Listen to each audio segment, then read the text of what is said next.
চলে এসছে কিন্তু শেরি বেঙ্গলের ভেজ থালি, একেবারে কিন্তু পরিপাটি করে দেখুন কত সুন্দর করে এনারা পরিবেশন করেছেন। এটার দাম 125 টাকা, 150 টাকা। সরি 150 টাকা। দেখো দেখো কি সুন্দর করে সাজিয়ে দিয়েছে বলো।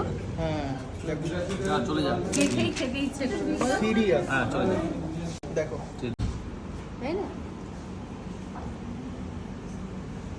1 2 3 4 5 6 7 চলে এসছে কিন্তু আজকে আমরা কোলাঘাটের শেরি বেঙ্গল ধাবায়। দেখো একেবারে এত সুন্দর করে পরিপাটি করে এনারা থালিটা আমাকে পরিবেশন করেছে। দাম কত শুনলে জাস্ট অবাক হয়ে যাবে। দাদা দামটা কত একবার বলে দাও। 150 টাকা স্যার। মাত্র 150 টাকা। এ বাদেও কিন্তু আমরা কিন্তু থালি আরেকটা প্লেন থালি অর্ডার করে নিয়েছি। দিয়ে দাও যার মধ্যে রয়েছে কাঁসার থালায় ভাত, মুগ ডাল, তাই তো, সোনা মুগের ডাল, আর রয়েছে ঝুড়ি ঝুড়ি আলু ভাজা।